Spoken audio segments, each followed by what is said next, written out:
सोनिया गांधी आरोपी नंबर 1 और राहुल गांधी आरोपी नंबर 2।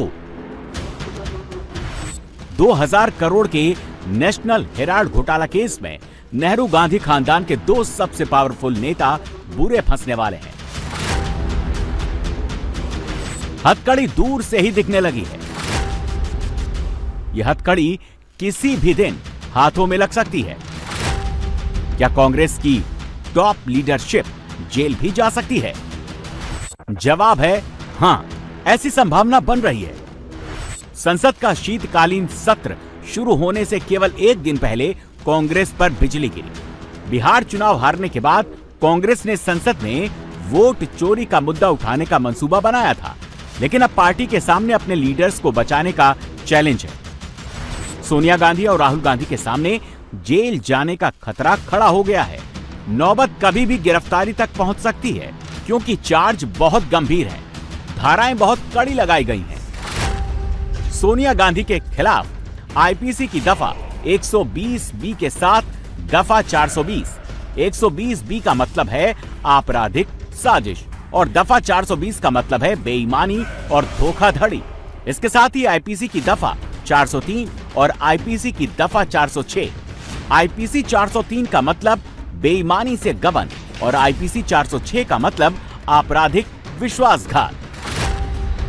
राहुल गांधी पर same to same Sonia Gandhi पर लगी दफाएं ही राहुल गांधी पर भी लगाई गई हैं, यानी आईपीसी की दफा 120 बी, दफा 420, दफा 403 और आईपीसी दफा 406।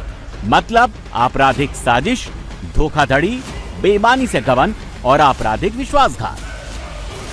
मामला नेशनल हेराल्ड की 2000 करोड़ से अधिक की संपत्ति पर धोखे से कब्जे का है। राहुल और सोनिया पर जो चार्ज हैं, उनमें सबसे गंभीर चार्ज है दफा 420 के साथ 120 बी। आईपीसी की ये दफाएं बेलेबल नहीं हैं, यानी इन धाराओं में जमानत हासिल करना आरोपी का अधिकार नहीं होता। इनमें जमानत देने का अधिकार मजिस्ट्रेट का होता है, वो भी तब जब मजिस्ट्रेट को जमानत देना सही लगे, वरना जमानत की अर्जी खारिज भी हो सकती है।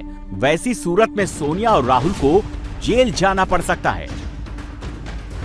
गांधी नेहरू खानदान के साथ लॉ इन्फोर्समेंट एजेंसियां अब तक नरमी बरतती रही हैं।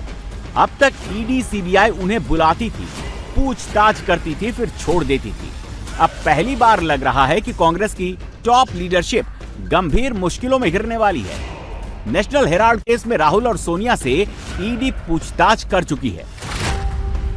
2022 में राहुल गांधी से 5 दिनों में 50 घंटे पूछताछ हुई थी और सोनिया गांधी से 3 दिनों में 12 घंटे की पूछताछ हुई। अब तक इस केस में न कभी राहुल की गिरफ्तारी हुई, न ही सोनिया गांधी की गिरफ्तारी हुई, लेकिन वो ईडी थी।